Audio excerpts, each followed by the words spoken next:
3 महामंत्र। ओम त्वमेव साक्षात् श्री महालक्ष्मी महासरस्वती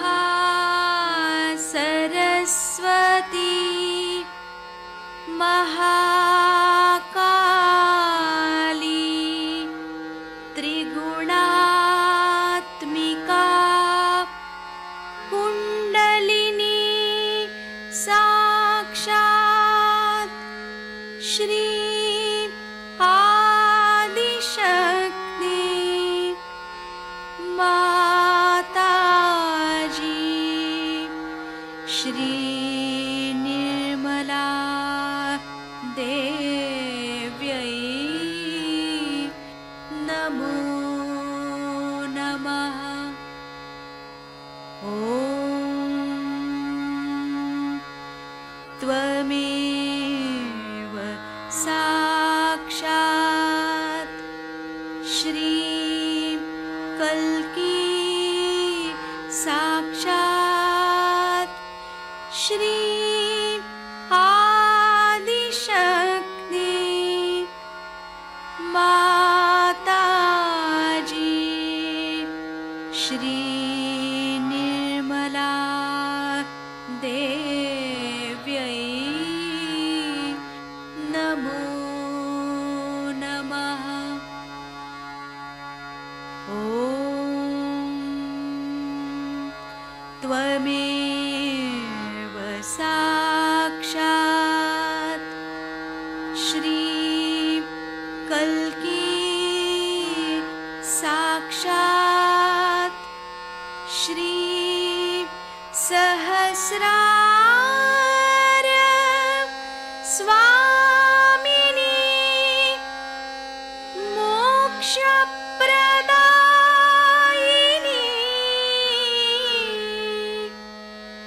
माताजी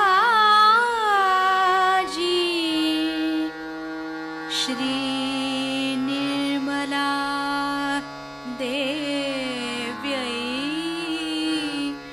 नमो नमः। श्री गणेश मंत्र।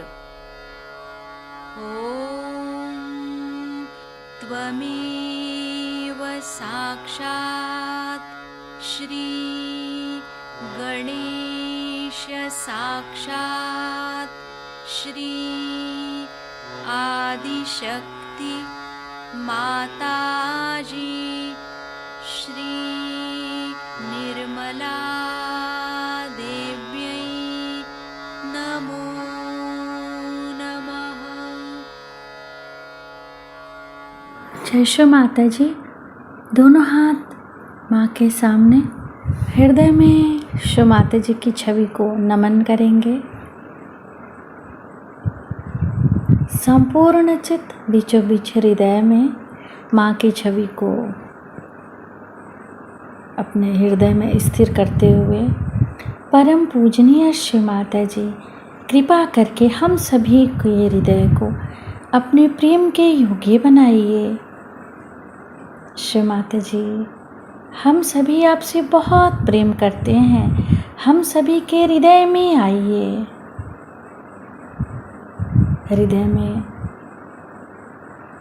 माँ को देखते हुए, श्री माता जी को देखते हुए, श्री माता जी हमारे इस हृदय को और भी पवित्र बनाइए श्री माता जी, ताकि आप यहाँ आ सकें।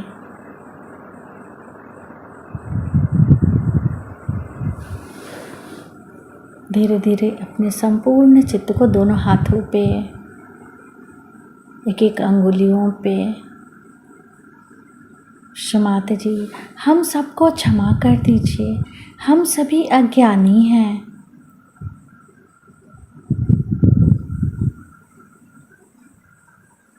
धीरे धीरे अपने संपूर्ण चित्त को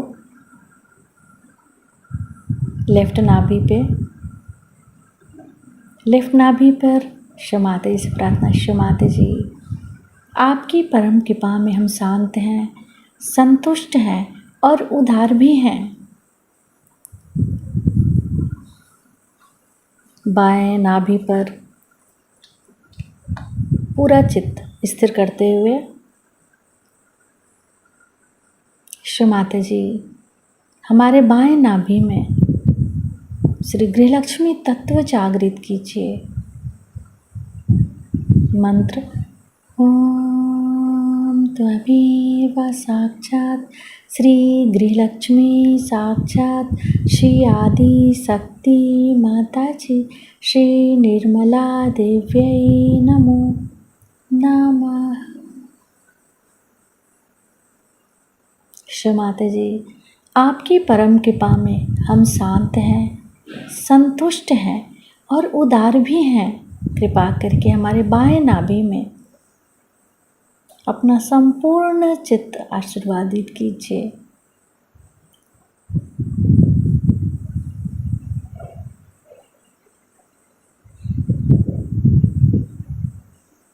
बाएं नाभि पर ही अपने संपूर्ण चित्त को रखते हुए क्लॉकवाइज घुमाएंगे चित्त को।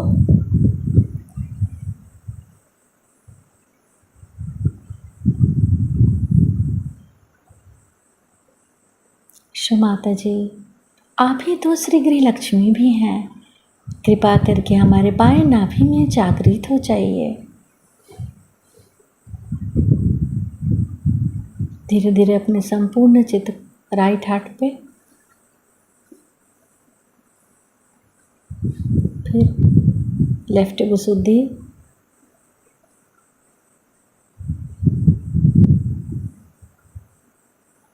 लेफ्ट आज्ञा, सहस्त्रार।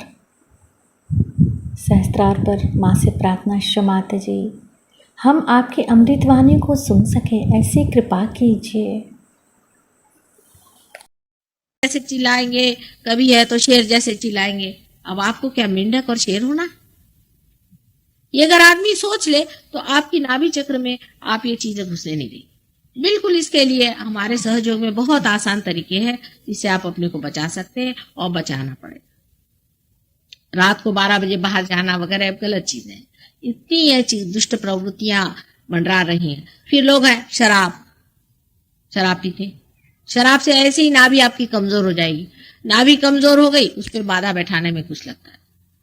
शराबी आदमी पे ऐसा शराबी आके बैठता है कि वो खुद शराब पीता है और वो जो शराबी है उसको कोई मजा ही नहीं आता। क्यूबा में एक औरत हमें मिली थी, उसके पति ने हमें बताया, बिल्कुल दुबली पतली छोटी सी, कि ये एक विस्की की बोतल पूरी नीट पी लेती। तो हमने उसे पूछा कि क्या तुम कैसे पी लेती? तो उसने कहा कि माँ, मेरे अंदर आप नहीं देखते, एक बड़ा भारी भीम का है, एक निग्रो है, वो पीता है, मैं तो नहीं पीती। वही पीता है, वो मुझसे कहता कि पिला मुझे। बहरहाल वो ठीक है, लेकिन ऐसी ऐसी चीजें हैं। इसकी इतनी बारीक बारीक चीजें हैं कि आपको बताने लगो तो वो भी एक बड़ी भारी कथा हो जाए, लेकिन आपको रोज के इसमें आएगा। अब हमारे सहयोगी जैसे आपने कुछ बातें शुरू की, वो कहते हैं हाँ हमें पता है, क्योंकि ये रोज ही दिखाई देता है। रोज ही देखते हैं तमाशे क्या होते हैं और ये धंधे क्या होते हैं। अब जैसे किसी को मैं कहती कि भाई पैर पे नहीं आओ, नाराज होने की बात नहीं होनी चाहिए। अभी उस दिन एक देवी जी थी, उनके पति आए होंगे, वो मैंने कहा तो इनको पैर पे नहीं लाना, जबरदस्ती ला, बेहोश हो गई मेरे पैर। अगर किसी को मिर्गी आ रही तो मेरे सामने जरूर आएगी मिर्गी, क्योंकि वो सब नखरे और सब धंधे यहाँ करेंगे। उनके अंदर में जो भूत ऊत आते हैं ना लोगों के, जिसको लोग कहते हैं देवी आ रही, ये बड़ा ही कॉमन है। इनके देवी आ गई। हमारे महाराष्ट्र में जितनी नौकरानियां हैं सबके अंदर देवी आती। अरे कोई देवी को कोई धंधा है या नहीं?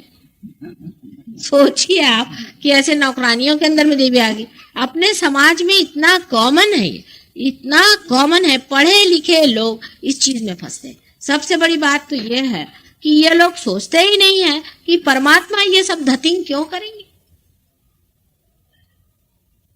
ऐसे तरह के लोग हैं, मैंने उसका कोई वर्णन ही नहीं किया जा सकता।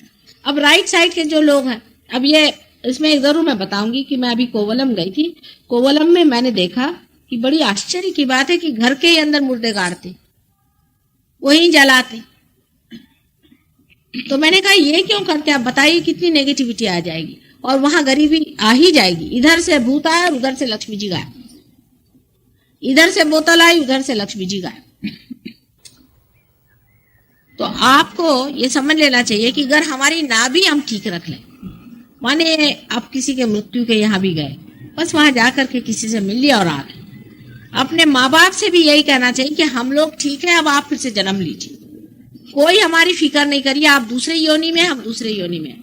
मृत्यु के बारे में पढ़ना, ये थर्ड आई के बारे में पढ़ना, प्रेत लोक के बारे में पढ़ना, ये सब चीजों से आदमी की जो है नाभि एकदम खराब होकर के उसकी लेफ्ट साइड पकड़ जाती। दूसरी चीज, राइट साइड में भी लोग ये काम करते हैं। राइट साइड का काम ऐसा होता है कि जैसे राइट साइड में रामचंद्र जी का चक्र है, हनुमान जी का है, तो राइट साइड में ऐसा काम करेंगे कि आपको राम का मंत्र देंगे। किसी ने कहा अच्छा राम का मंत्र बोलो, गए आप ट्रांस के अंदर चले गए। अब राम नाम का ये कोई भूत ही आपके अंदर आएगा, परमात्मा तो नहीं आ सकते ना। आपने किया क्या, क्यों आए परमात्मा आपके अंदर? आपका परमात्मा से कोई संबंध जुटा है।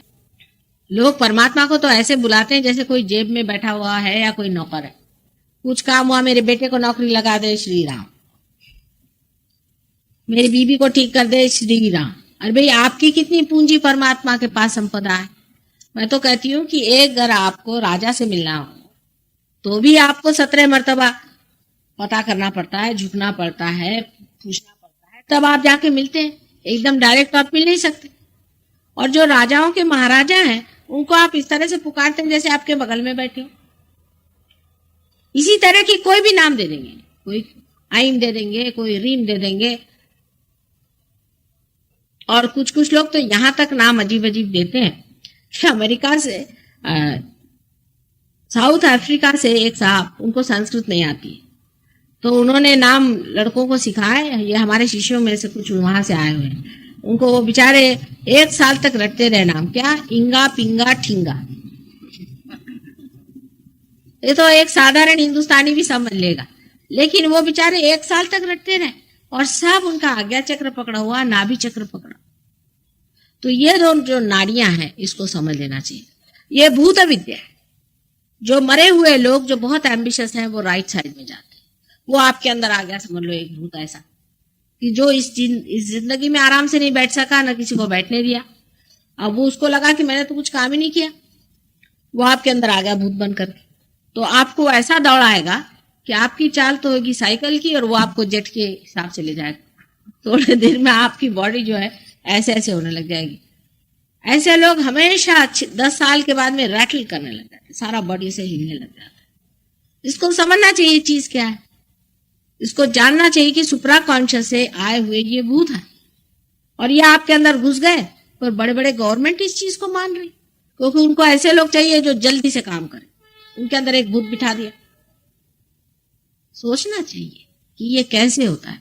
अच्छा, उनको नो हाउ वो बताएंगे नहीं, जैसे मैं आपसे कुंडलिनी और ये सारा बारीक बता रही हूँ और आप भी पार होने पर इसको मैन्यूवर कर सकते हैं, वैसा वो कुछ नहीं बताएंगे। वो कहेंगे, वो नहीं बताएंगे, बस तुम नाम रटो। और भूतों की जमात है इनके पास है। और अजीब अजीब, अभी एक साहब ने मेरे पास आए थे लंदन, वो अमेरिका में यही काम कर रहे हैं, भूत के टीचर है। तो उनकी हालत, वो श्रृंग, उनमें कहले मैं श्रृंग का नाम लेता हूँ। मैंने कहा भाई श्रृंग तो बड़े भारी मुनि थे, ये पता नहीं कैसे क्या इनको भूत कैसे चढ़ गया। तो मैंने कहा होता क्या है, कहले मैं पूरी समय सुसाइड करता। मैं उसके माँ बाप लेके पहुंचे कि 3 बार ये कूद पड़ा है, करें क्या इसको। तो मेरे से कहने लगा कि पता नहीं मेरे अंदर क्या हो जाता है कि मेरे अंदर से ऐसा आता कि मैं मर ही जाऊं। तो फिर मैंने देखा वो श्रृंग साहब जो थे उनके एक ऐसे हॉर्न निकला हुआ था, कोई भूत थे, महाभूत। और मैंने उनसे पूछा कि आप धंधे क्यों कर रहे हैं ऐसे। तो कहने हम चाहते हैं कि बहुत से लोग मर जाएं और जो हमारे काबू में हो तो हम और अपना साम्राज्य छाएं। ऐसे ऐसे धंधे लोग कर रहे हैं, आपको उस दुनिया की खबर नहीं है और इन सब चक्करों में आप आना नहीं, बीचों बीच रहो जो सुषुम्ना नाड़ी। इस प्रकार अनेक विध हमारी नाभि चक्र की जो कुछ भी सुरक्षा है उसे रखना चाहिए। और नाभि में सबसे बड़ी सुरक्षा तब होती है कि हम परमात्मा को मांगते हैं। हमारी खोज आत्मा की होती है और स्पिरिट की होती है। जब हमारी खोज आत्मा की होगी तभी आपको आपकी नाभि जो है सुरक्षित मिलेगी। अगर आपकी खोज और चीजों की है तो कभी भी आपकी नाभि सुरक्षित नहीं होगी।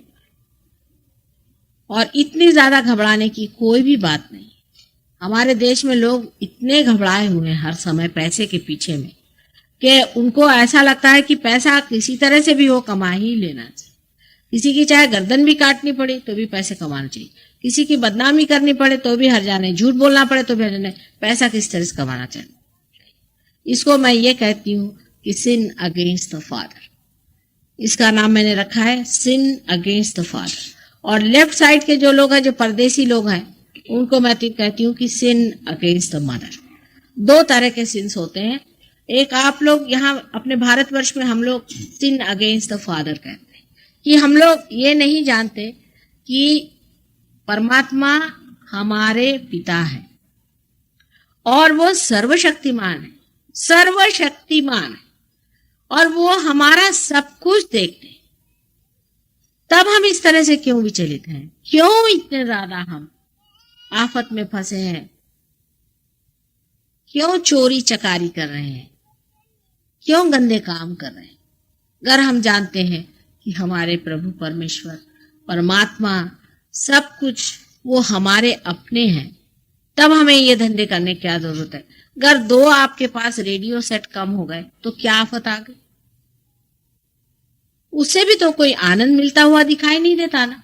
इस चीज को अगर आदमी समझ ले कि संतोष से परमात्मा सर्वशक्तिमान हमारे पिता जो हैं वो हमको जो भी देंगे, जैसे राखहु तैसे ही रहो। मैं तो सोचती हूँ कभी कभी जो आदमी रास्ते पे सोता है वो ज्यादा आनंद में है बनिस्बत इसके कि जो जाके बैंक में चेक लिखता है। मुझे तो लिखना ही नहीं आता है सब कुछ। मैं तो पैसा क्या समझती नहीं, मेरे को अकल ही नहीं है उस चीज की, लेकिन आनंद में रहती हूँ। अब है तो है, नहीं है तो नहीं है, बैठे हुए हैं, अब उसके लिए रोने की क्या जरूरत है? घर परमात्मा ने दिया है तो आराम से रह रहे हैं, नहीं है तो नहीं रह रहे। इतनी ज्यादा परेशान होने की कौन सी बात है? और दूसरों पे इंप्रेशन डालना, दूसरों से झूठी अपनी संपत्ति का बखान करना, इसमें कुछ रखा नहीं। मनुष्य अगर सादगी से भी रहता है तो भी वह वंदनीय है, और अगर वो बड़े शान शौकत से भी रहता है तो भी वो निंदनीय है। अधिकतर तो निंदनीय ही होता है। अगर कोई बड़ी मोटर लेकर के चला जाए तो गरीब लोग कहते हैं हाँ इसने 420 करके मोटर कमाई। तो काहे को सादी रखो, काहे को शान बघारना, उसे तो निंदा ही होती। इसलिए अगर मध्यम रहो, बहुत ज्यादा किसी चीज की लालच न करो, तो भी नाभि चक्र बहुत सुव्यवस्थित रह सकता है। ये तो हो गया सिन अगेंस्ट द फादर। और सिन अगेंस्ट द मदर जो है ये वेस्टर्न लोग करते हैं। माने ये है कि इनमें लज्जा नाम की चीज हट गई। इनमें कोई भी चीज जिसको मोरालिटी कहते हैं वो रह नहीं गई। इनके अंदर माँ बहन भाई ये कोई विचार नहीं लगा। फ्रॉइड साहब के सब शिष्य हो गए, और इसलिए इतनी इन लोगों ने गंदगी कर रखी है कि मुझे आपके सामने वो कहने में भी लज्जा आती है और कहने लायक है भी नहीं। सारे लोग इसी तरह से बिल्कुल गंद हो गए, बिल्कुल गंदे लोग। मुझे तो इतनी घिन चढ़ती इन लोगों की बातों से भी, और समझ में नहीं आता है। टीवी में देखो तो वो, कहीं जाओ तो वो, मानो इनको और कोई धंधा ही नहीं रह गया। कोई इनके जीवन में आनंद नहीं रहा, और बहुत ही गंदगी में फंसे हुए लोग हैं ये। और इसको ये स्वतंत्रता मानते, ये नहीं जानते कि सबसे बड़ी परतंत्रता इन्होंने अपने ऊपर लाद ली है। गंदी आदतें लगा ली हैं और बिल्कुल बेकार हो गए। दुनिया भर की गंदी बीमारियां इनके अंदर में है। इनकी औरतें बिल्कुल गंदी हो गई हैं, और कोई भी इनमें से ऐसा नहीं रह गया जिसको कि हम माने कि भाई इसमें कुछ भी ऐसी शाश्वत चीजें बची। सहयोग की कृपा से वहां पर हमने 300 आदमियों को ठिकाने लगाया और उनको रास्ते पर लाया। और जड़वाद भी जिसे हम कहते हैं कि भाई मटेरियलिज्म, अगर आपके अंदर मैटर आ जाए तो फिर आदमी सुखी होता है, बिल्कुल भी नहीं। बड़े कंजूस, महाकंजूस, कभी 2 पैसा नहीं खर्चा करें। किसी के घर में जाओ तो आपको बैठने को भी नहीं कहेंगे। इनके घर में चूहा भी नहीं जाता। ऐसे ही ये लोग होते हैं, महाकंजूस होते हैं। आप लोग इनसे बहुत ज्यादा छूटे हुए हैं, आपको पता नहीं। आप में भोलापन बहुत ज्यादा है, आप बहुत सादगी है, माँ बहन है आपके अंदर। क्योंकि हमारा देश योग भूमि है, इसमें कितना भी टूटेगा आदमी तो कहाँ तक टूटे। जाएगा तो कहाँ तक जाएगा, इसके बंधन से छूटना मुश्किल काम है। लेकिन तो भी आप देखिए कि आज यहाँ पर देख लीजिए आप, आपको आश्चर्य होगा कि एक भी परदेसी नहीं आया हुआ। ये जो आए हैं ये तो मेरे ही साथ आए, एक भी परदेसी एडवर्टीजमेंट देख के नहीं आया। Not a single foreigner has come after seeing my advertisement. और आता है इक्का दुक्का, वो भी भाग जाता है, क्योंकि जैसे ही मैंने कहा कि आपको सदाचार से रहना पड़ेगा सहयोग के बाद, तो भागे। क्योंकि सदाचार उनके लिए ऐसी चीज लगती है कि बिल्कुल ही उसका फिर कह देते हैं कि वो आंटी फलानी ढिकानी है, उसके जैसे वो बताती है माता जी के जैसे। पर ये होते हुए भी लंदन जैसे शहर में आज भी हमने 300 आदमी ऐसे खड़े कर दिए हैं जिनको आप मान सकते हैं कि सदाचारी भी हैं, बड़े उच्च स्थिति के हैं, और आप ये भी मान सकते हैं कि ये लोग बहुत ही ज्यादा इस मामले में गहरे उतरे। बहुत मेहनत की इन्होंने सब गंदी बातें छोड़ करके बड़ी मेहनत की है। तो ये भी इनमें बात है कि इनकी खोज भी बड़ी जबरदस्त है। अगर इनसे कोई बता दे कि इसमें सत्य है और सत्य वो पाले तो बहुत उठते हैं। नाभि चक्र पे मैंने इसलिए बहुत समय दिया है कि नाभि चक्र हमारे लिए बहुत ही महत्वपूर्ण है। अब नाभि चक्र के खराब होने से कौन सी बीमारियां होती हैं मैं आपको बताऊं। नाभि चक्र के खराब हो जाने से सबसे पहले तो आपको बीमारी होती है कि जिसे लिवर कहते हैं, राइट साइड में लिवर की खराब हो जाती है। अब सहयोग में हम लोग लिवर बिल्कुल पूरी तरह से ठीक कर सकते हैं, और वो किस तरह से करना चाहिए वो आपको बता दूं। दूसरी चीज है कि इम्बैलेंसेस आ जाए, मतलब ये नाड़ी या वो नाड़ी, अगर राइट नाड़ी बहुत चले आदमी की, अगर कोई आदमी बहुत ज्यादा सोचता है विचारता है तो उसको डायबिटीज और इस तरह की बीमारियां जो कि उसके स्प्लीन और पैनक्रियास और उसकी किडनी और यूट्रस से संबंधित है वो हो जाती। नाभि चक्र की गहन जो बातें हैं वो भी मैंने आपसे बता दी कि आदमी अगर शराब पीता है या उसको ये भूत ऊत का काम करता है तो भी नाभि चक्र खराब हो जाता है। और नाभि चक्र की और विशेषता यह है कि इसके अंदर धर्म है।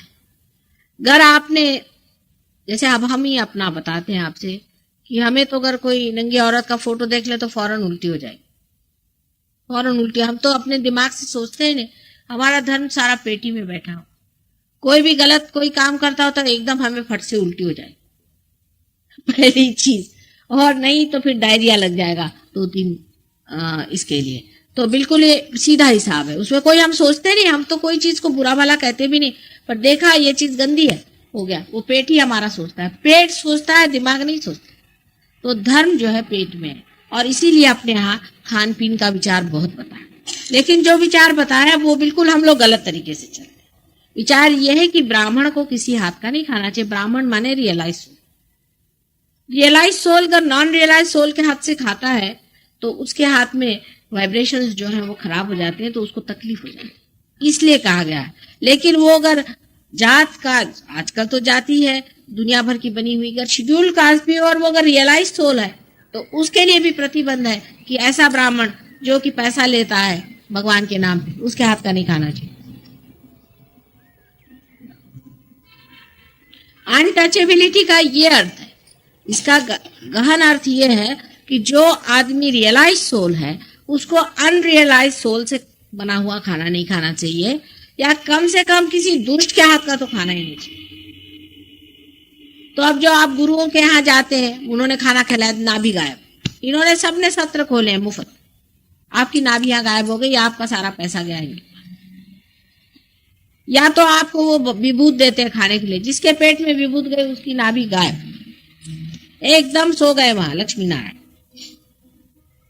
इसलिए मैंने नाभि पर आपसे कहा है कि इसका संतुलन बनाए रखना है और बहुत श्रद्धा पूर्वक।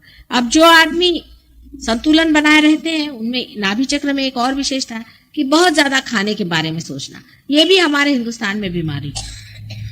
सुबह से शाम तक औरतें खाना बनाती रहती है और उनको ये शौक है कि आदमी को बेवकूफ कैसा बनाया जाए। आदमी भी खाने के पीछे बेवकूफ रहते हैं, उनको तो खुद बनाना कुछ आता ही नहीं, कभी हाथ से इतना भी काम करना नहीं आता। अगर औरत कहीं मैके चले जाए तो आदमी की हालत खराब हो जाती है।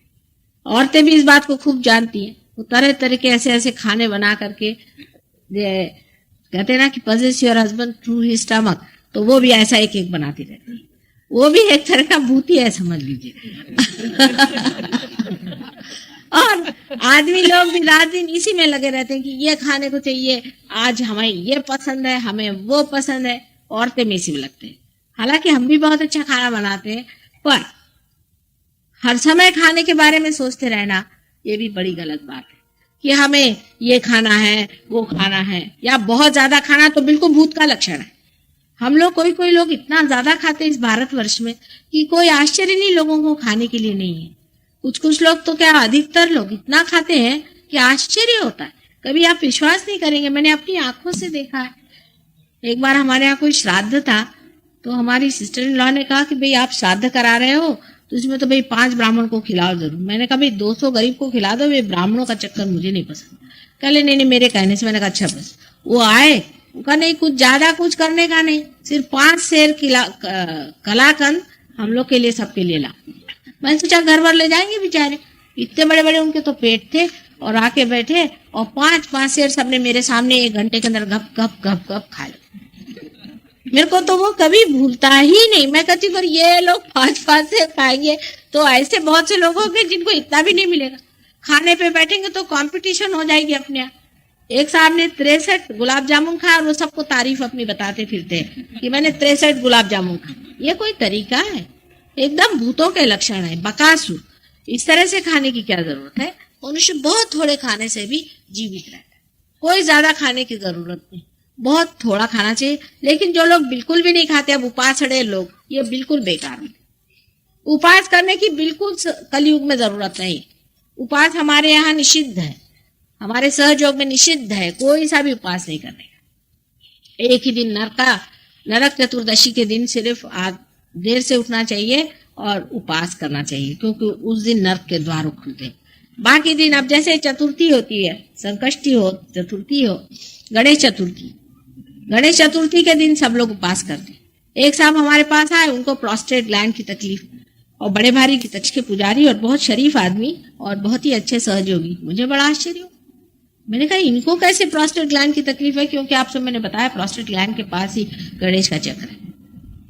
तो मैंने उनसे ऐसी चना में देखी ना, मेरा प्रसाद चना, तो चना निकाल के दिया। तो उनका जरा सा मुंह बनाओ, दूसरे साहब कह लें इनकी तो आज उपास। मैंने कहा आज काहे का उपास? कह ले आज गणेश जी का जन्म है तो मैंने उपास किया। मैंने कहा अच्छा तरीका। अरे भाई, जिस दिन किसी का जन्म होता है उस दिन क्या सूतक करते? इसी तरह से रामचंद्र जी का जन्म है तो उस दिन, शिव जी का जन्म है तो उस दिन। ये कितनी गलत चीजें हैं। ये ब्राह्मणों ने आपको बेवकूफ बनाने के लिए सिखा रखी। ये सीधे सरल विचार से आप सोचें कि क्या जिस दिन किसी बच्चे का जन्म अपने घर में होता है उस दिन हम लोग खुशियां मनाते हैं, मिठाइयां बंटवाते हैं, उस दिन उपास करके बैठते हैं सूतक लगा के? ये सब गलत इस तरह के उपास। फिर एकादशी का उपास, उस दिन एकादशी का उपास होगा, लेकिन सोचा जाएगा कि सिंघाड़े का आटा कहाँ से आएगा, वो कहाँ से आएगा। सवेरे से लोग बैठे रहेंगे इसमें कि आज क्या खाएंगे, आज क्या होगा, आज कौन सी चीज बनेगी। ये कोई उपास हो? चित्त को हल्का रखना चाहिए। रात दिन खाने के बारे में सोचने से भी आदमी भूखा ही मरता है, क्योंकि उसको लीवर की बीमारी हो गई तो भूखा मरेगा, उसको अगर कोई तकलीफ हो गई तो भूखा मरेगा। इस तरह की बहुत सी चीजें होती हैं जिससे भी आदमी को भूखा रहना पड़ता है। फिर आप काहे को जबरदस्ती भूखे रह रहे? अगर कोई शरीर में तकलीफ हो गई तो आदमी भूखा रहता है, उसके पेट में शिकायत हो गई तो भूखा रहता है। जबरदस्ती काहे को आप भूखे रहते? हाँ, वेल नरिश्ड होना चाहिए, साधारण खाना चाहिए, संतुलित खाना चाहिए, पर उसके ऊपर इतना विचार करने की कोई जरूरत नहीं। सर्वसाधारण जो कुछ मिल गया उसको वाइब्रेट करके सहयोगी लोगों को खाना पीना चाहिए। इस तरह से आपकी नाभि चक्र की भी दशा जो है वो ठीक रहेगी। अब नाभि पे मैंने क्यों कहा, मैं आपसे बता रही हूँ कि बैठ जाइए बेटे, पार होके जाओ, कहाँ जा रहे? ये नमूने आपने क्या करें? इसलिए क्योंकि नाभि चक्र बहुत महत्वपूर्ण है, इसलिए मैं नाभि चक्र के लिए बताया। और इन 3-4 दिन में मैं सारे ही चक्र आपको बताऊंगी, पर नाभि चक्र बहुत ही महत्वपूर्ण है और उसको समझ लेना चाहिए कि किसी भी वजह से नाभि चक्र खराब हो गया, जैसे लीवर की बीमारी होती है कि बचपन में गलती से बच्चों को अगर आप भारी खाना दे दें, चॉकलेट या कोई जिसको कहते हैं रबड़ी वगैरह हेवी चीज आया तो उससे भी लीवर हो जाता है। बहुत काम करने से भी लीवर खराब हो जाता है। तो इसको भी ठीक हो सकता है। सहयोग से सब बीमारियां ठीक हो सकती है और संतुलन आ सकता है। सबसे बड़ी चीज ये है कि नाभि चक्र में मनुष्य का चित्त बसता है। चित्त जो है वो आपके लिवर से सस्टेन्ड रहता है। चित्त जो है वो आपका अगर खाने में लगा तो आप खाने से गए। यही चित्त जब परमात्मा की ओर उठता है तभी वो असल में मानव हो जाता है। जब तक ये चित्त व्यवहारिक चीजों की तरफ, इधर उधर की चीजों की तरफ में, जो जिसको कहना चाहिए सुपरफिशियल चीजों की तरफ में चित्त फंसा रहता है, वो चित्त हमेशा ही ऐसा गड़बड़ डामाडोल रहता है। पर यही चित्त जब ये सोचता है कि वो परमात्मा जो चीज है वो पाने की है और बाकी सब व्यर्थ है, तभी चित्त जो है वहां से उठ करके और कुंडलिनी के ऊपर छा जाता है। और वो कुंडलिनी जब उठती है तो उसके ऊपर छाया हुआ चित्त भी ऊपर उठ करके और सर्वव्यापी शक्ति में एकाकार हो जाता है। इसीलिए नाभि चक्र का होना बहुत आवश्यक है कि अच्छा हो, जिससे आपका चित्त जो है वो संतुलित हो पूर्णतया। वहां पर एक ही भावना रहे कि हमें ये खाना भी जो है एक यज्ञ कर्म है, खा रहे हैं, लेकिन विशेषकर सबसे बड़ी चीज जो है वो हमें परमात्मा को पाना है। ये चित्त यहाँ से उठ करके जब उठता है तो अनेक चक्रों में से गुजर के और बाहर निकल जाता है। ये चित्त जब शुरू में जब जानवर होता है या कोई होता है तो वो परमात्मा की ओर नहीं उठता। मनुष्य की दशा में ही वो परमात्मा की ओर उठता है। तो जब तक आपके अंदर ये भावना बनी रहेगी कि अंत में मुझे परमात्मा को ही पाना है, आपकी नाभि चक्र बहुत संतुलन में आ जाए। वही है त्वमेकम वरेण्यम त्वमेकम शरण्यम, उसके सिवा और मुझे कुछ पाने का नहीं। ऐसा ही आप नाभि चक्र पे संतुलन रखें तो आपका नाभि चक्र बहुत अच्छा रहेगा। और यही अगर हमारे देश में हो जाए तो हमारे देश का भी भविष्य बहुत उज्जवल है, क्योंकि हमारे देश का, मैंने कहा, बेस बहुत बड़ा है और बड़े बड़े अवतरण यही हुए। विष्णु जी के सारे ही अवतरण यहाँ हुए। विष्णु जी के सारे अवतरण नाभि चक्र पे हुए हैं। आप जानते हैं कि दशावतार जो भी हुए, बिल्कुल सही बात है। ये भी हमारे उत्थान की कथा है। जिस प्रकार एक मछली पहले उड़ती है, फिर मछली से जा करके मछली जब किनारे पे आ जाती है तो फिर वो कछुआ हो जाती है, रेप्टाइल्स। उसी प्रकार हमारी एक एक उत्थान की सीढ़ियां हमने नाभि चक्र पे ही लांघी हुई है।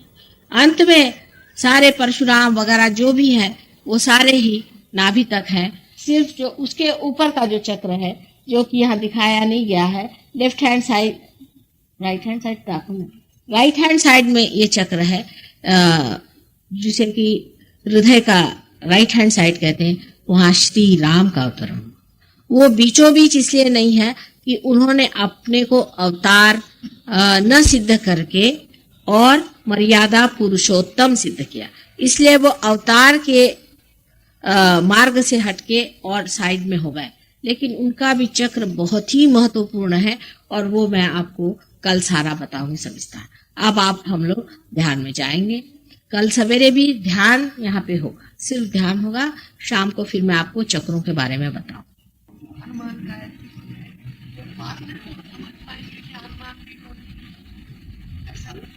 क्या करें? अच्छा, आपको आश्चर्य होगा। बैठिए बैठिए। फॉरेनर्स जो है वो हमसे बहुत अच्छे हैं इस मामले में। आप इन लोग से जरा बात करिए, आपको सिखाएंगे राम क्या है। ये जो पार हो गए, आपको आश्चर्य होगा कि आप लोगों में ये बात नहीं है। ये तो मैं हमेशा कहती हूँ कि जहाँ दांत है वहां चने नहीं, जहाँ चने हैं वहां दांत। इन लोग जब पार हुए हैं तो एक तो इन्होंने सब चीज छोड़ दी, दुनिया भर की फालतू की चीजें, और लग गए इसमें। और ये लोग जितने माहिर हैं, आप लोग नहीं। राम के अंग अंग ये जानते हैं और हनुमान के अंग अंग ये जानते हैं, बस लगने की बात है। ये तो किसी भी चीज को सॉर्ट आउट कर डालते। हमारे जैसे आधे अधूरे लोग नहीं है, क्योंकि हमको सब मिला हुआ है ना, तो इसका होश ही नहीं है श्री राम क्या चीज है और श्री राम के अंग अंग क्या है, उनके क्या विशेषताएं हैं, इसकी सारी बारीक चीजें ये सीख गए। और मेरी इनके पास में इन्होंने जितने मुझसे इस पर ज्ञान प्राप्त किया है, आप समझ नहीं सकते। यहाँ तो मैं देखती हूँ कि अभी मैं प्रोग्राम कर रही हूँ, अभी सब लोग आएंगे, उसके बाद गायब। फिर कोई प्रोग्राम में आएगा ही नहीं। हालांकि इस पे हमने चार्ट्स बनवाए हैं, सब कुछ काफी सफाई से दिया हुआ है। इन लोगों ने जितनी मेहनत की है वो आप लोग नहीं कर सकते साहब। मैं ये बता दूं आपसे, ये लोगों का उतने इनकी संपदा नहीं है जैसे आपकी। पूर्व संपदा है आपके पास बहुत है, लेकिन आप लोग में मेहनत नहीं है। ये तो बिल्कुल सही बात है। हिंदुस्तानी मेहनती बहुत ही कम होता है। यहाँ बैठे हुए आप पूछ लीजिए, सहयोगी बताएंगे कि इन लोग ने तो, आप सोचिए कितना रुपया खर्च करके यहाँ पर आए हुए हैं और देहातों में मेरे साथ घूम रहे हैं, सब दूर चल रहे हैं। कितने सहयोगी मेरे साथ घूम रहे हैं। लंदन से ये लोग आए और ये लोग दुनिया को पार करा रहे हैं। कल वहां यूनिवर्सिटी में ये लोग पार करा रहे थे और वहां के जवान लड़के अभी देखिए ना, बैठे थे चले गए। इनकी गहराई नहीं है आप लोगों में, ये बात सही, लेकिन इनमें संपदा कम है आपसे। इनकी संपदा आपसे कम है। आप बहुत जल्दी भी पार हो जाते हैं और पाने पर उसको छोड़ भी देते हैं आसानी से। क्योंकि कोई चीज, जैसे कोई रईस आदमी होता है ना, तो उसके बेटे कैसे होते हैं, उस तरह के आप लोग हैं। आया, पैसा उड़ाया, काम मौज किया, काम खत्म। इन लोगों ने मेहनत से पाया, उसकी ये महत्ता ज्यादा जानते हैं। इनको कोई प्रॉब्लम नहीं, ये तो बहुत ज्यादा हमसे होशियार है। आप इनसे बात करिए, आप अगर वैष्णव है तो सारा वैष्णव धर्म आपको ये समझा देंगे। अच्छा, इसीलिए मैंने कहा कि जो किताब हम लोग छाप रहे हैं उसको आप पढ़िए। एक फॉरेनर ने लिखा, आपकी आंखें खुल जाएंगी। सबने मिलके मेहनत की है उसमें, लेकिन आपकी आंखें खुल जाएंगी जितने गहराई तक ये पहुंचे हैं। और राम जी का कार्य और हनुमान जी का कार्य, और कितना उसको समझे हैं और कितने श्रद्धा पूर्वक हर एक चीज को समझते हैं, वो आपको अंदाज ही नहीं हो सकता। इतना ही नहीं, हमारे जो बच्चे वहां गए हुए हैं उनमें से भी 2-4 हमें मिले, वो भी ऐसे ही हो गए। कहने लगे कि जब हम परदेश में आए तो पता हुआ हमारी संस्कृति कितनी ऊंची है, उसकी महत्ता कितनी है, और उसके बाद हमने इसको महत्व पाया। तो इनकी बात और है, आप लोगों की बात और है। आप तो अपनी संस्कृति के बारे में कुछ जानते ही नहीं, कुछ भी नहीं जानते। क्या जानते हैं आप तो सब साहब हो गए। सिर्फ टेल कोट नहीं पहनते, बाकी सब लोग साहब हैं। साहबियत ही आ गई आप लोगों के अंदर में। कोई कुछ जानता ही नहीं है अपने संस्कृति के बारे में। हमारे तो एजुकेशन ही में नहीं है कि अपनी संस्कृति के बारे में बात करें। सब लोग, यहाँ तक कि एक छोटी छोटी बात नहीं पता रहती लोगों को, कुछ बात पता नहीं रहती। मुझे आश्चर्य हुआ, मैं अभी कोवलम गई थी और वहां पर वो मंगाए गए कुछ न्यूज़पेपर वाले, पता नहीं उन लोगों ने कहा कि न्यूज़पेपर वाले आएंगे। मैंने कहा अच्छा। तो पहला उन्होंने आते कहा कि हमको एक विस्की की बोतल मिलेगी तो हम आएंगे। कम से कम ये लोग कभी ऐसी बात नहीं है। मैंने कहा इन सबको खदेड़ो यहाँ से, कोई जरूरत नहीं, एक भी आदमी मुझे नहीं चाहिए, सबको यहाँ से खदेड़ो। फिर उसमें से कुछ आए बेचारे जो शरीफ थे, वो आए। आने के बाद भी वहां कोई श्रद्धा पूर्वक बैठे कि भाई माँ बोल रही है, कुछ बहुत अफलातून समझ के वहां बैठे, सब सूट बूट लगा करके गधे जैसे। कुछ मुझे उनके प्रति इतना भी नहीं लगा कि इनको कुछ समझाऊं या कुछ करूं। 10 मिनट के अंदर मैंने कहा खत्म करो इन लोगों को, बेकार के लोग हैं सारे। उसमें से एक ने तो इतनी मूर्खता करी कि मैंने उसे कहा कि तुम्हारे यहाँ पर केरला में आदि शंकराचार्य जैसे महान पुरुष हो गए। तो कहले अच्छा, हमें तो पता ही नहीं था। तो दूसरे ने कहा मुझे ये नहीं पता कि आदि शंकराचार्य कौन थे। इसमें बहुत वो अपनी शान बगा रहे थे।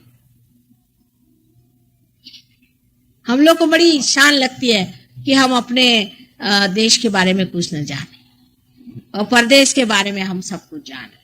इसमें हम लोग सोचते हैं वाह वाह वाह, बहुत बड़े बड़े आदमी हम हो गए। इसकी आपको पता नहीं है, ऐसे लोगों की इज्जत दुनिया में कहीं नहीं होती। इसीलिए हमारे जो हिंदुस्तानी भाई वहां पहुंचे हैं उनकी कोई इज्जत नहीं होती। वो आपकी तब इज्जत करेंगे जब आप असली मायने में भारतीय होंगे। और भारतीयता सबसे ऊंची चीज है, लेकिन मुझे दिखाई नहीं देते भारतीय लोग। सब अंग्रेजियत हो गई और इतनी गुलामी की वो जंजीरें हमने पहन ली है कि अभी भी अगर हिंदी भाषा आपको नहीं आती तो कोई हर्ज नहीं, पर अंग्रेजी गलत नहीं बोलना चाहिए। अंग्रेजी बराबर होनी चाहिए। क्या जापान के लोग अंग्रेजी बोलते हैं? कोई देश के लोग अंग्रेजी बोलते हैं? इतना ही नहीं, आपको आश्चर्य होगा कि मुसलमान जो हमारे शिष्य हैं वो भी आपसे ज्यादा जानते, आपसे 1000 गुना ज्यादा जानते। आप उन लोगों से सीखिएगा कभी, हमारे जो मुसलमान शिष्य हैं, आपको आश्चर्य हो। पर हमारे यहाँ के शिष्यों को हम नहीं कह सकते, मेहनत नहीं है, शोबाजी है, सिर्फ मेहनत कम करते हैं। अब आप लोग देखें क्या करते हैं। अगले साल आएंगे तो पता होगा कि एक आया था, दूसरा आया नहीं, तीसरा भाग गया, चौथा बैठ नहीं सकता। ऐसे ही नमूने हमेशा देखे हैं यहाँ पर मैंने। तो इन लोग की तो आप चिंता छोड़ो बेटे, अपनी करो।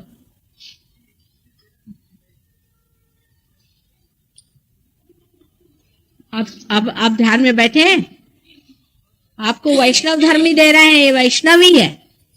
वैष्णव धर्म से इवोल्यूशन होता है, ये वैष्णव धर्म है। लेकिन वैष्णव का मतलब ये नहीं कि शिव जी का काम नहीं है, शिव जी का भी बहुत बड़ा काम है। हाँ बेटा, एकाग्रता, पर वो एकाग्रता दूसरी चीज है और ये एकाग्रता दूसरी चीज है, इसलिए उसमें भी कंफ्यूजन हो जाएगा। उसमें पानी कर दीजिए, बस पानी, ये नहीं चाय तो पीते ना। एक चीज no, nothing. That's what I'm trying to tell you. In Sahaja, it is a spontaneous thing. You don't have to do anything at all. It is a spontaneous process. The Kundalini itself rises and tells the person who is giving you realization that this is the problem with the gentleman. So the gentleman who is seeking his sadhaka feels nothing about it. But the other fellow, the one who is giving realization, feels it. So he can maneuver, because he is a realized soul, the vibrations are flowing. He can maneuver, he can give a bandhan, he can give nourishment to that chakra and can make that chakra all right and raise the Kundalini higher. It is the one who is realized can do it. After realization, now many people have taught that you must concentrate here. It's a wrong idea. Absolutely wrong. I don't know who has taught this. Because if you concentrate here, this is just a window which should not be at all opened. You should go straight forward. Take your chitta upward through the Sahasrara. But if you concentrate here, your attention will go out of the window. And that's what happens to people who try to concentrate there. They start seeing visions. Yesterday only there was one gentleman who was saying, I get all ka. Ab better hai? I'll have to cure it. So what happens? You start seeing visions.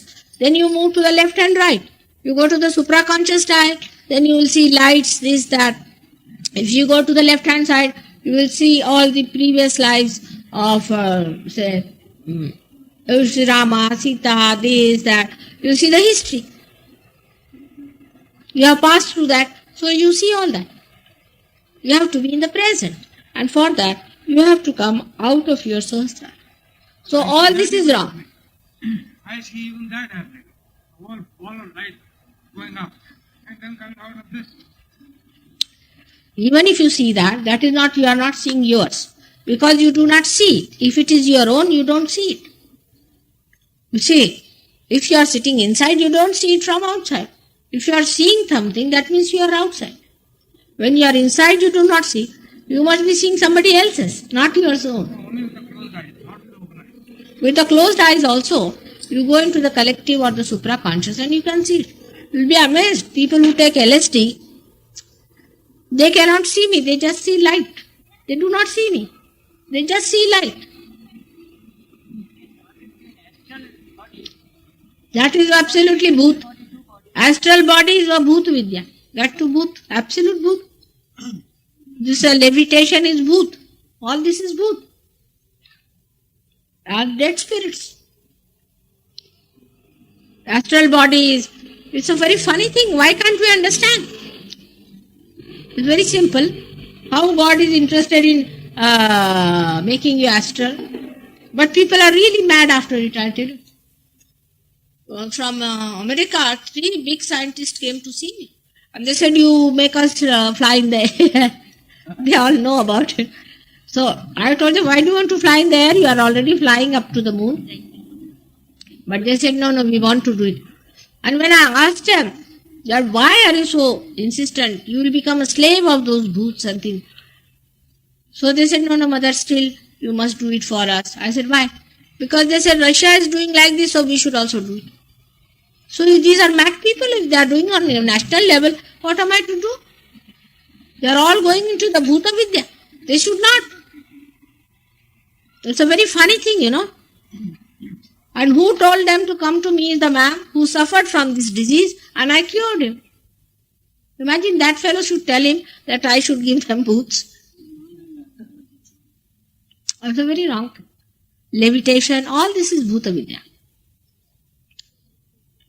You see, removing matter from here and there is not God's concern at all. He only moves your kundalini, that's all. No. No way. Asceticism is not for Sahaja. You should lead a normal married life. Absolutely nothing like that. Now, in professional field, or say, in material field, or whatever you call, which is so important at this stage, because your priorities are different, you see, but they will change gradually. But when these priorities are also there, I can tell you, definitely materially also improve, because yoga kshema vahamyaham. That promise is fulfilled. Yoga kshema vahamyaham. Yoga means the meeting with God. Once it happens, that union, that plus after that is kshema, is well-being. Both I look after, says Shri Krishna in Gita. Alright? But first should be yoga. Now questions are over.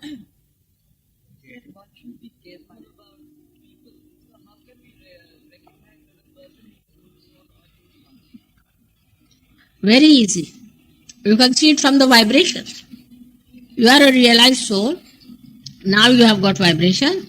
Very easy. You can make out a person from his vibrations. If a person is a bad soul, you won't even stand near that person. You'll feel that ants are coming. Some people are like scorpion. You stand near them, you feel there's scorpion coming out of them. So you will make it out. Not difficult. After realization.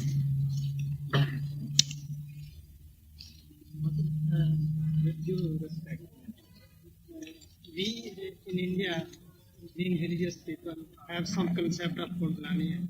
How do these medical science have this concept? Do they recognize this? Medical Science. They have no eyes better to see. They have to go into meditation. I have told these people, you go and talk to these doctors. I have given 3 lectures there. They want me to give another lecture. I am fed up of giving lectures. I am saying, why don't you take your realization and understand it? Now we have 2 doctors here who have come. One is a Russian, another is an Indian who is practicing in London. And they say that after knowing these subtle centers and all that, then we know that what these centers are managing are the gross things. Once you know how to handle the centers, you can manage whole thing. But they don't want to listen to me. Only one condition, of course, I put, that when you learn Sahaja Yoga, you cannot charge money for curing. That may be the thing, I don't know. It has absolute relevance with your medical sciences. Science is nothing but a little part of what I am telling you.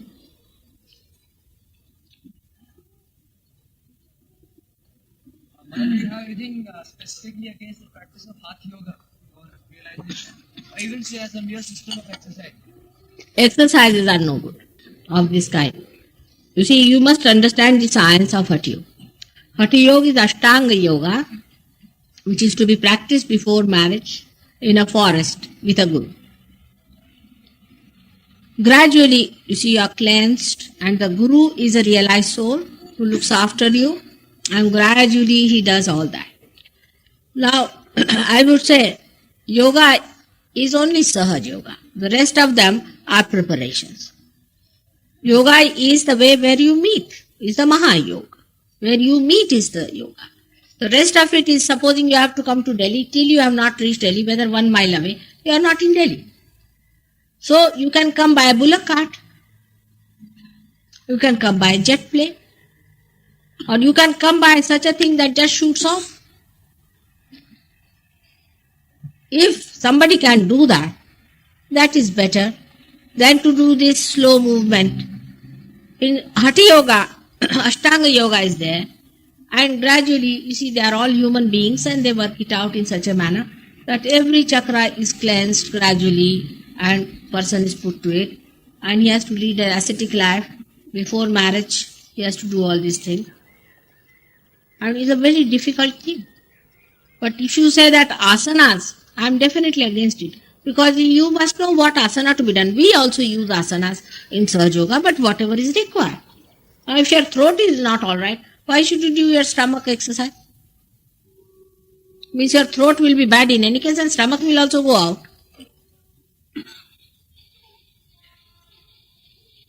Hatha yogis are rather difficult for realization, I must say. Those who do these exercises are rather difficult. They are. I mean, that's a fact. Because all these things are not to be done. Like Raj Yoga also not to be done. It is spontaneous happening. Everything works out inside. As I told you that a car which has not yet started, no use moving his wheels or anything. Sahaja Yoga encompasses all these yogas because by this your spontaneous happening takes place. Now it could be that I cleanse you completely, sit down for hours together, cleanse you first and then raise the kundalini. Another way would be just to raise your kundalini, enlighten you, then you cleanse yourself.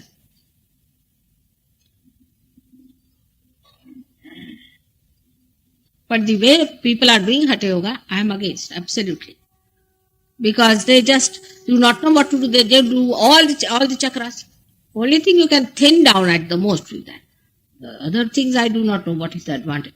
Because you get I have seen people, Hatha Yogis are always having heart. They've become very dry people. If somebody is a Hatha Yoga, I'm sure his wife must be having a terrible time with him. He becomes a very dry person, very hot-tempered.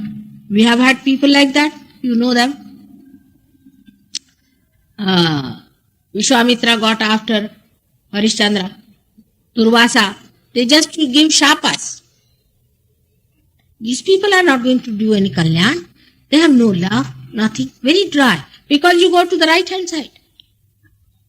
Surya Namaskaras, another thing. If you overdo it, you can become a very dry person. Extremely dry. I mean, such bores they are.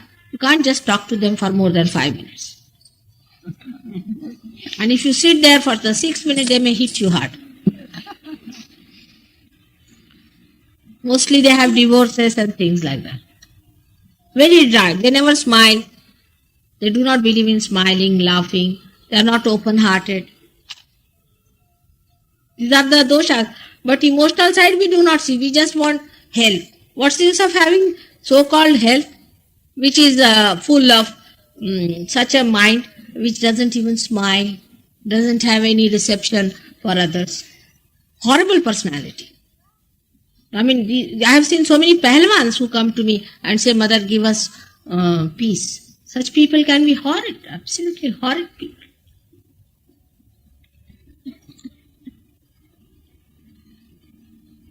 सब अतड़िया निकालने की क्या जरूरत है? अपने आराम से बैठो, क्योंकि इसका मतलब नहीं कि लेजी लंप हो जाओ, ये मेरा मतलब नहीं है, पर कोई ऐसी अतिशयता करने की जरूरत नहीं। और तो नहीं ना आप कोई सवाल रहा, बैठे ध्यान में, आपका भी रहा है बेटा, आपका सवाल तो अभी नहीं सॉल्व होगा, जरा पार हो जाओ तुम्हारा तो एक ही वो चक्कर बैठ गया है।